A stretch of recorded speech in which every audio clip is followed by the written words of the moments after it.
You know, one of the best ways to learn is from the mistakes of others. And that's why we have top 5 fails of this or that, top 5 mistakes, worse this, because that's how we learn.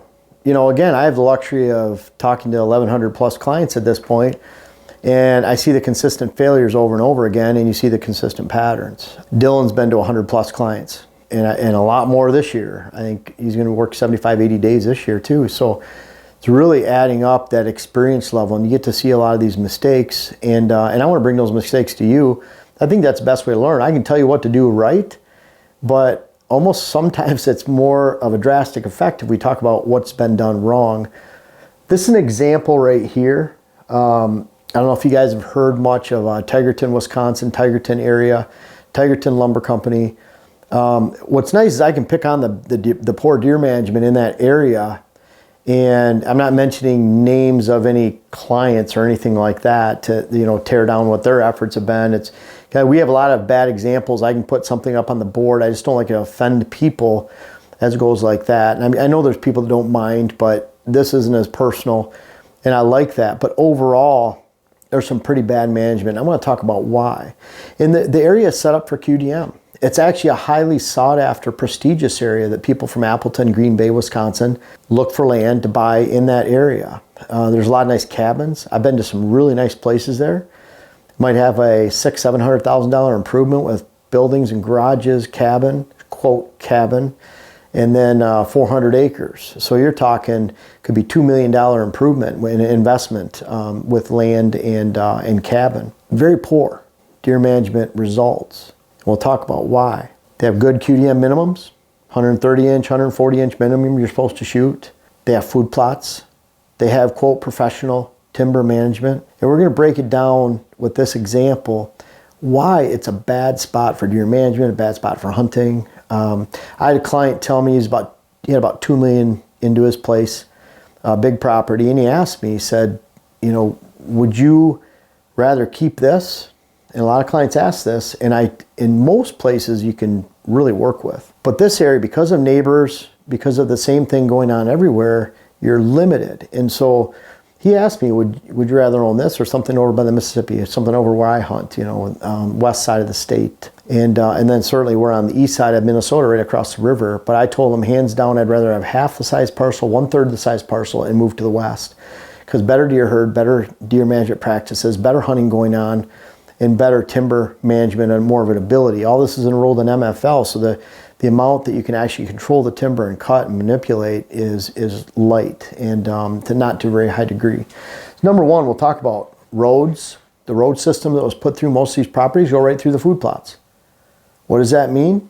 In order to correct that, even if the food plots are in the right location, which they're not always, you have to move the road. There's a lot of rocky terrain. There's swamps in between.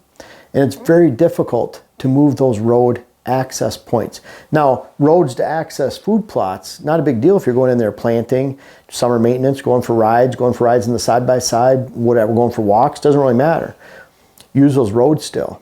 But entire roads have to be built around so that you can actually access that land and not spook deer as soon as you move through the parcel. And I can honestly say there's a lot of ATV use. I know on the parcels I've been to, a lot of them were using ATVs to get to the back. And their thought was go use the ATV, scares the deer off the plots, but you're not walking through them, so you don't scare them. And I look at it like you have to walk all the way around. You can't walk through them, you can't use ATVs, it's bad all around. And in an area that has a lot of lumber, a lot of timber, then it's even worse. Deer just don't tolerate ATVs in an area like that. They don't tolerate them anywhere, let alone in a spot like that, where deer are used to, as soon as the ATV fires up, they're gonna smell, see, or hear actual humans walking to a stand at some point. Open timber. So this is critical. There's large chunks in this area that are managed, most of the forest is managed for boards per foot, meaning big open timber, select cut. There are clear cut areas of poor habitat, and that's a good thing. The problem with that is there's random block timber cuttings. What I mean by that is this is clear cut over on this side of the 400 acres or the 200 acres. The rest of it is select cut hardwood management. So then all the deer gravitate over to this side of the property, this third of the property, this quarter of the property, and the rest is neglected because there's no daytime browse, or there's a very low level of daytime browse. So that block timber cutting that's rotational, that's standard timber practice, where they're going to cut that timber, rotate it around. Every 5 years they're cutting somewhere, and then in 60 years you just repeat. It's an endless supply of timber and boards per foot. Professional timber management, there's nothing wrong with that. But when it comes to whitetail and wildlife, and the reason people are buying that land for whitetails and wildlife, it's counterproductive. It's extremely counterproductive. So then you end up with open block timber in areas, and then smaller clear cuts scattered around that don't relate to the rest of the parcel. So you can't look at the timber and say, okay, we need to do this on an overall scale to actually match how you want the deer to flow through the land. Because if they're all cheating to one side of the property, that means bedding areas, tree stands, water holes, mock scrapes, deer use, deer trails are non-existent in others because they're all being pulled to one side of the property. Number 4, most of the food plots in that location have been bulldozed. That's fine, but all the spoils, the logs and tops and debris are placed around the food plot. Mature bucks don't like that. In a spot where there's ATV use, people walking through plots, poorly accessed plots, open timber, then the magnification of man's approach and movements on the land is great. It increases dramatically. So then the piles, mature bucks associate those big piles and logs and debris with humans. They need to be cut down. That's fine. You know, you get into a Ohio area where there's not a lot of cover. Deer can be confined into small areas because they don't have a choice. But when it comes to areas where they have a choice and they have a lot of cover, they'll avoid those areas. Number 5, one of the bad things about this is it takes many dollars to correct these mistakes. Moving piles, it's a lot of dirt work. Access trails. And then how do you work on the timber if it's enrolled in MFL and you're not allowed to cut, or you're not, the percentage, and this is what I've had to deal with out there, is the percentage of timber that can be open is already created in the form of food plots. So there's really not a lot that can be done with that timber. So very important to consider all these factors right here. And really it takes a lot to correct. And it's interesting, Dylan and I were talking about this. Tigerton, of course, is really well known. And I've had clients out there. Dylan, you had a client last spring. Yep. And we talked about some of these areas to correct. What did you do? I want to pop in just for a second, sure, so I'm not standing behind the camera. Yeah. I'm sure some of you have seen Dylan before. You can follow him on Instagram. Not who this is the person behind. Yeah. Hey guys. Yeah, they're picturing like short, fat. Yeah. I don't know what my voice projects, but yeah. So I spent some time there this last spring with a client, and I actually used to work in that area, so I've seen those forests quite a bit. And a lot of what you said is spot on, and I do want to challenge a couple of these thoughts, just because you are looking at a lot of like very even age timber focused managed for hundreds and hundreds, if not thousands of acres at a time.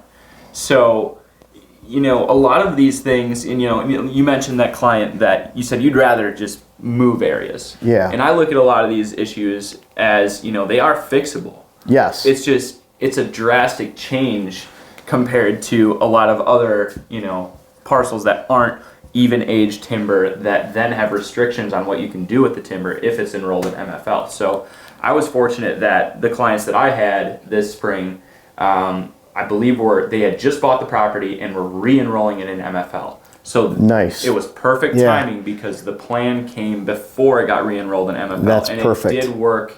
We're not saying MFL is bad necessarily. It's when just, if it keeps you from reaching your goals to a substantial or significant amount, then it can be very prohibitive. We've had people buy land and consider the cost of removing it from MFL within the purchase price. Exactly. And I mean, that's what I look at, that this area brings a lot of opportunity as far as having mature, good value timber. You can get a lot of your money back right away if you buy a mature timber stand. So these clients had a lot of hemlock on their property, which tells you immediately very mature timber, old timber. So I believe they left a lot of the hemlock when they did the cut, but that just goes to show you this is old timber. Probably had diversity then too. This is the lowland focus of this area is hugely timber focused.